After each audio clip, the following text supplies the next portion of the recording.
2 నెలల పాటు అంటే కూటమి ప్రభుత్వం వచ్చిన తర్వాత 2 నెలల నుంచి 3 నెలల దాకా వైసీపీ నుంచి చీమ చిటుక్కన్ల. ఎందుకంటే మేము చేసినటువంటి ఒక కరెక్ట్గా అదే కార్యక్రమం మా మీద చేయబోతున్నారు, ఖచ్చితంగా ఈసారి లోకేష్ గారు ఎంట్రీ ఇచ్చేశారు కాబట్టి ఇంకా మామూలుగా ఉండదు అది అని చెప్పేసి 2-3 నెలలు ఏమనలేదు. కానీ 2-3 నెలల తర్వాత ఒక్కొక్కరు బయటకు వచ్చారు. బయటకు వచ్చిన మళ్ళీ అమరావతి మీద విషయం కక్కడం స్టార్ట్ చేశారు.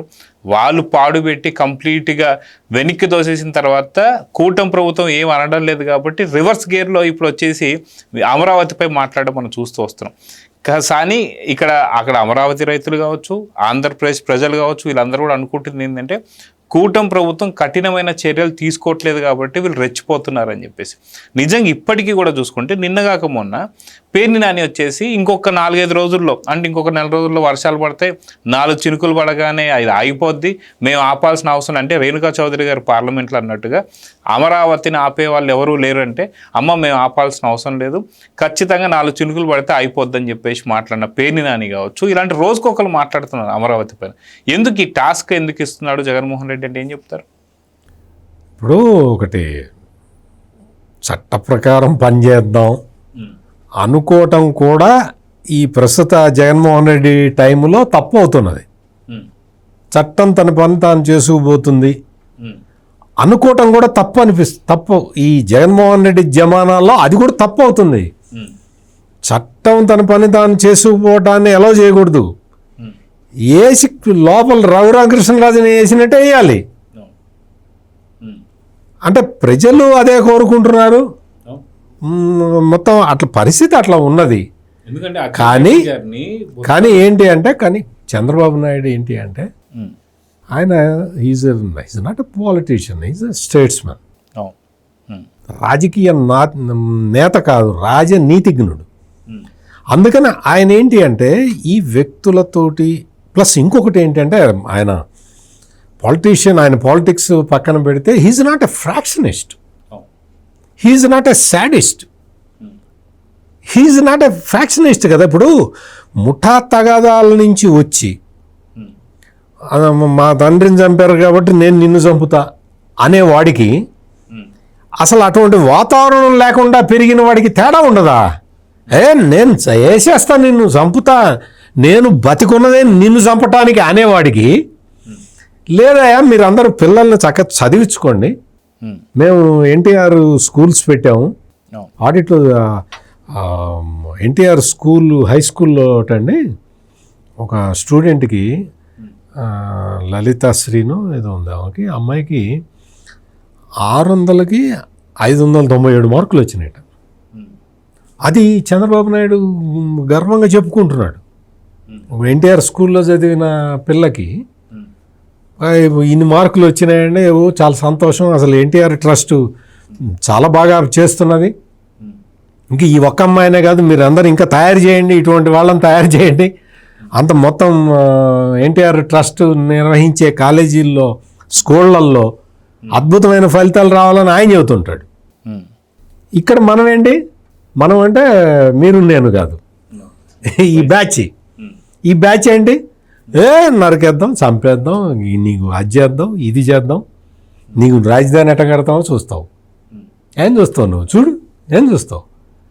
వదిలేస్తున్నాడు చంద్రబాబు నాయుడు, వదిలేస్తున్నాడు కదా అని పెట్టరేగిపోవటం, ఎవరినన్నా పొరపాటున ఎవరినన్నా అరెస్ట్ చేస్తే అరెస్ట్ చేశారని ఏడుపులు పెడబొబ్బలు, ఏం ఉరిశిక్ష చేశారేమో నీకు, అరెస్ట్ చేశారు బెయిల్ రాగానే సత్యమేవో జైతే, ఏమి సత్యము నువ్వేం గెలిచావు.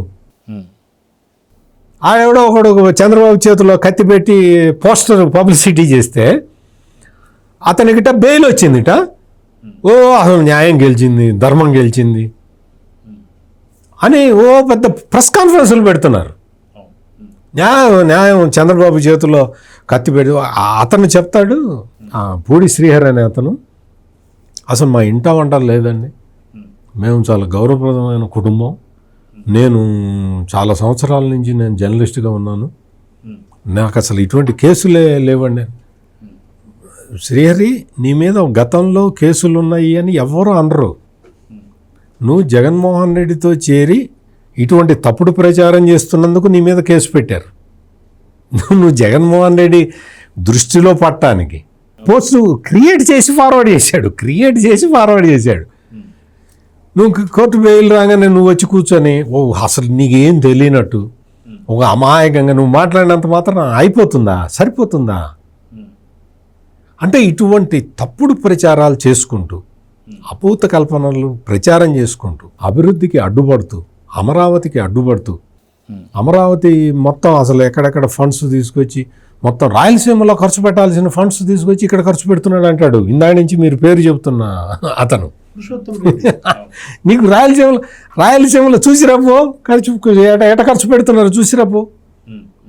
నీకేం తెలుసు? నువ్వు ఇక్కడ కూర్చొని నువ్వు నీ ఇష్టం వచ్చినట్టు మాట్లాడటం తప్ప రాయలసీమ ఫండ్స్, ఉత్తరాంధ్ర ఫండ్స్ తీసుకొచ్చి అమరావతిలో ఖర్చు పెడుతున్నారా?